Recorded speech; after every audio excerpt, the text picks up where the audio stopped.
Hello, I'm Dr. Thomas Hitchcock, and welcome to this episode of the series Beauty and the Bacteria, an exploration into the world of the skin microbiome. In this series, we're taking a closer look at the entangled nature of our skin's relationship to the microbes that live on and in the skin, and how that affects our lives from birth till death.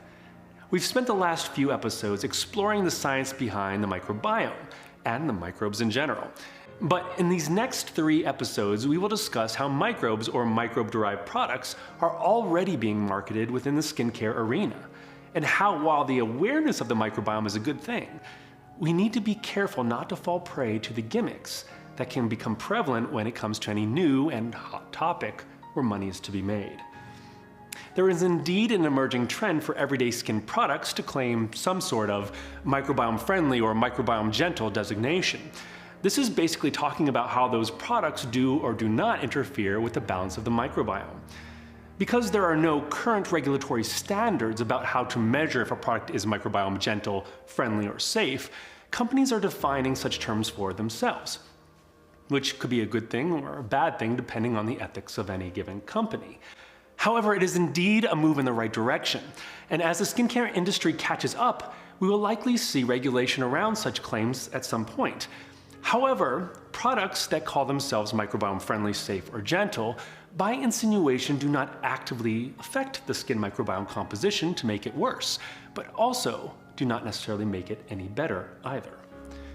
To that end, another trend is the emergence of products that claim to interact directly with or to use elements of the microbiome itself to make the skin microbiome interaction better, healthier, and more balanced.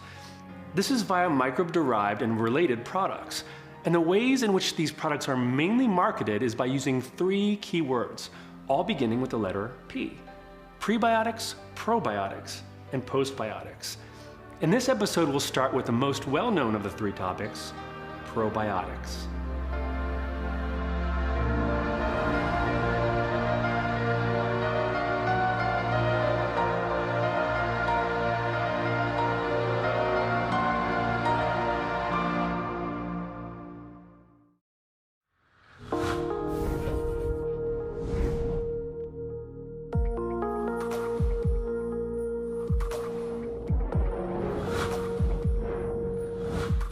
As we mentioned in a previous episode, the definition of the word probiotic has evolved over time and is still somewhat ambiguous within the discipline.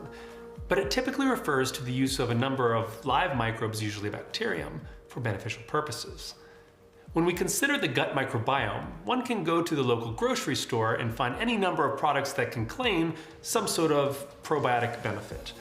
Some are refrigerated and some are not. Some contain prebiotics and some do not. They typically have a laundry list of strains that mainly consist of gut or dairy-related lactobacillus and bifidobacterium strains, like Lactobacillus acidophilus, Lactobacillus casei, Lactobacillus reuteri, and Bifidobacterium lactis. This list is far from exhaustive. Some of the strains commonly found in these products have indeed been studied for longer and have more scientific and even clinical support when it comes to potential health benefits. Yet, it has been found that the benefits of probiotic organisms can't always be attributed to the whole species of microbe, but are often specific to a subspecies or strain. As such, some of the strains used are just gimmicks and not known to confer much, if any, health benefits. Much of what you see when shopping for probiotics may be little more than clever marketing tactics, appealing to our psychological assumption that more equals better. If 38 billion live cultures are good, then 58 billion must be better. Are 10 strains good? Then 18 strains must be better. While it is generally agreed upon that some gut health probiotics can be helpful for certain indications, just because a product carries the moniker probiotic doesn't necessarily make it beneficial to your health, given the lack of standards and regulations. That being said, when it comes to skin health, companies are scrambling to jump on the biome bandwagon, and since probiotics for gut health have been around so long, and the infrastructure to produce gut-related bacterial strains is established and commoditized, many skincare ingredient manufacturers have adopted these into their portfolios and are pushing them to skincare companies purporting that it will allow their skincare products to make probiotic claims. But there are a couple of issues here. When you look at the majority of skin-related products on the market that claim some sort of probiotic ingredient, you'll find that they typically fall into a few categories. The first being live gut or dairy-related strains, second being dead gut or dairy-related strains, or pieces of such, third being lysates, or the guts of a bacteria if you will, and finally ferments of gut dairy-related strains, which are actually postbiotics, which we'll discuss in another episode. These ingredients being used in skincare is not an issue. The issue lies in these ingredients being referred to as probiotic, when they're not. Simply consisting of a microbe or parts of a microbe do not mean something is probiotic. If that was the case, then using MRSA or flesh-eating bacteria on the face could be considered probiotic. So why then would or should gut or dairy-related microbes or their parts be considered a probiotic when used in skincare? In previous episodes, we discussed that the microbes that reside in the microbiomes of the different areas of the body must find that area of the body hospitable in order to live there and exert any type of long-term influence or benefit. Gut-related bacteria like lactobacillus species are plentiful in the gut and mouth, but they are not found on the skin in any appreciable amounts. The skin of the face is a much different ecosystem than that of the gut or mouth. There are different temperatures, different food sources for the microbes, different pH, etc. If we think of the skin as an ecosystem like the Earth, you wouldn't try planting, say, a banana tree in Antarctica just because in tropic areas they're great at feeding monkeys. Because monkeys don't live in Antarctica. And neither would a banana tree. So then why would it make sense to use gut microbes that are not able to live and function properly on the skin? Now, some experimental models have shown that some gut-related strains, such as Lactobacillus reuteri, may have benefits to skin such as anti-inflammatory or even antimicrobial properties.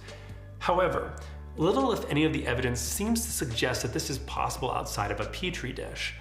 A microbe outside of its niche is basically a fish out of water.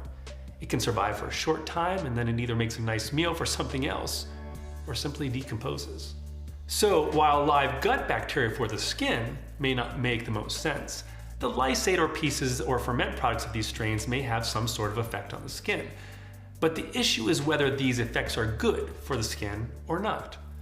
For example, certain parts of some bacterial strains can cause inflammatory reactions in human cells, like lipopolysaccharides found in the bacterial cell walls. Yet other lysates have been shown in laboratories to be effective in reducing inflammation, UV damage, and barrier repair similar to more traditional skincare ingredients. So if there is not an additional benefit to ingredients found in traditional skincare, the lysate becomes just another bell or whistle to promote another run-of-the-mill product, calling it probiotic, deservedly or not. A growing demand for probiotics in general has led to the need for stricter requirements for scientific evidence of alleged probiotic benefits. In a 2015 publication titled Selective Manipulation of the Gut Microbiota Improves Immune Status in Vertebrates, the authors describe what most researchers in the field consider the characteristics that a microbe should have to be considered a true probiotic. The authors state that a probiotic must have the capacity to survive the relevant areas of the body that they're to be used in. They should display high resistance to any environmental stressors specific to that location. They should lack any transferable antibiotic resistance genes and be able to confer clear benefits to the host through the modulation of the resident microbiome. Additionally, they mention that they should be non-pathogenic, non-toxic, and provide protection against disease-causing microorganisms by means of multiple inherent mechanisms. While currently at the time of filming this, almost no brands that boast the probiotic claim actually meet these requirements, a select few are emerging. And this is no small feat. As you can imagine, finding skin-relevant strains that meet the requirements to be truly considered skin probiotic is one thing. It's quite another to invest in an infrastructure to produce those strains and to develop formulations that allow them to remain stable for an acceptable amount of time to be used by the general population. These are indeed hurdles that need to be overcome to bring novel and effective true skin probiotic technologies to the market. And while most companies have opted to take the easy and somewhat pseudoscientific route, there have been at least a couple organizations that have invested in the infrastructure to bring true microbiome science to the consumer. And that concludes this discussion on the first of our 3 Ps for the skin, probiotics. We hope that this has been helpful for your understanding of what exactly may and may not be worth your spending your hard-earned dollars on, and what potential we should expect for taking skincare and turning it into true biome care in the not-too-distant future. In the next episode, we'll pick it up from here and discuss the next P, prebiotics. As always, we love hearing from you. So please send us your questions, comments, or topics that you'd like us to cover to comments@beautyandthebacteria.com.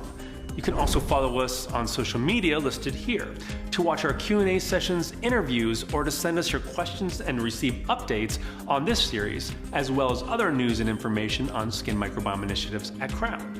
From all of us here at Crown Laboratories, thank you for watching.